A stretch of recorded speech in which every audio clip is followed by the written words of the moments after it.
I've long been fascinated with the commuter yachts of the early 19th century. Custom-built wooden ships, they would ferry titans of industry and the captains of finance from their homes on Long Island and Connecticut to the island of Manhattan. Rumbling atop the water at 9 knots, flipping through the morning paper with a cup of coffee and a stogie. At those moments, there was no doubt, these owners were a somebody. Today, that coffin-like corridor where the boroughs meet Connecticut and Long Island is a congested malaise. Mass transit, when it's running well, shuttles tens of thousands to the city each day. Commuter yachts, as we knew them at least, are all but lost to history, replaced instead with graceless ferries. Or are they? There are a number of boat builders today, many from Scandinavian countries, that are co-opting the commuter moniker for their brands.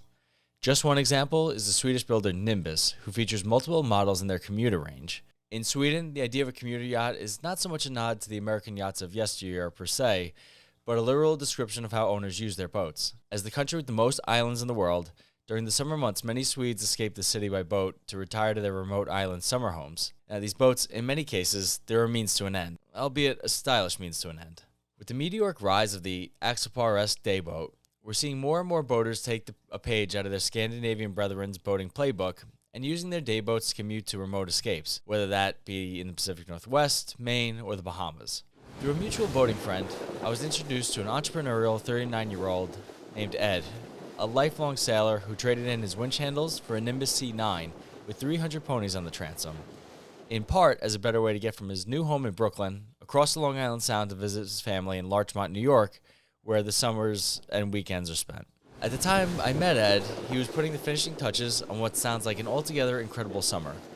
He estimates that he used his boat upwards of 50 times, many of which included bringing friends along. He completed copious circumnavigations of Manhattan with family, he took friends to a Mets game by boat, and otherwise explored an often overlooked body of water. We chatted about his commute from a transient slip at 115 Marina in Brooklyn to a mooring in Larchmont Yacht Club, where he grew up learning to sail, and he told me it took only 45 minutes. Now, knowing it's at least a 90-minute trip by car, I had one challenge for him. Prove it. Eager to share his new boat, he invited me aboard on what began as a warm, sunny Sunday afternoon the week of Thanksgiving. It was about 55 degrees when I met Ed, his girlfriend Catherine, and Aunt Anna, who perhaps, ironically, herself hails from Sweden and was in the U.S. to visit her sister. As any good nephew would do, he took her aboard to experience New York the best way possible, from the water. Together, we all skipped atop slight chop at speeds in the low 30-knot range with the enormous sunroof and sliding doors open. The fresh air and sunshine felt good, invigorating really. We talked boats and made small talk as we slipped beneath the Throgsneck, Whitestone, and RFK bridges. From there, we pivoted north up the Harlem River for a bit of sightseeing on a lightly trafficked side of Manhattan, a piece of water more popular for its crew teams than pleasure boating. We passed beneath the Harlem River lift span, the Willis Avenue Bridge, the 3rd Avenue Bridge, the Madison Avenue Bridge, the 145th Street Bridge. You guys get the idea.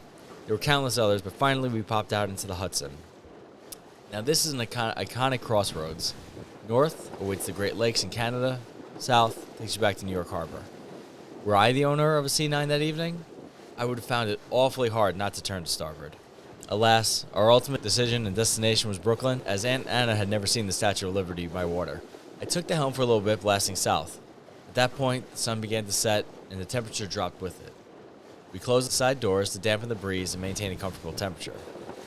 Exceptionally quiet, we chatted easily as the boat soared down the river at 40 knots. We slowed down for some obligatory photos of Lower Manhattan, Ellis Island, and of course, Lady Liberty. Now, I've been to the statue before by boat, but it really never fails to astonish. I always like to imagine what she looked like when she was constructed in 1886, wearing her original coat of bronze. Just as I was feeling nostalgic for a bygone era, a 1920-style commuter yacht turned tour boat named Manhattan glided into view, offering its paying passengers the chance to snap selfies beside one of the city's most iconic celebrities. Taking in the boat's lines from aboard the Nimbus brought into sharp contrast the commuters of past and present. The predecessor, both elegant and stately, was a true work of beauty, whereas in my opinion, the modern commuter like the C9 is more utilitarian in styling. But besides the timeless beauty, what the Nimbus offers is speed, comfort, and overnighting capabilities. Ed lived and worked aboard for a week this past summer from various ports of call. Don't tell his boss. Before long, the sun sank behind Liberty Island, the remaining warmth of the day was gone, and we were quickly reminded that we were cruising into winter. We closed up the boat, threw on the heater along with some music, and ran a button hook around the bottom of Manhattan and into our awaiting slip in Brooklyn. The trip was over. Sort of.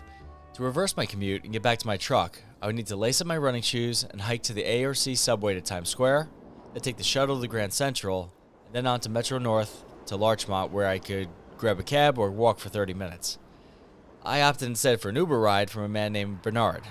It was a 90-minute commute that was a far, far cry from Ed's typical 45-minute jaunt across the Sound.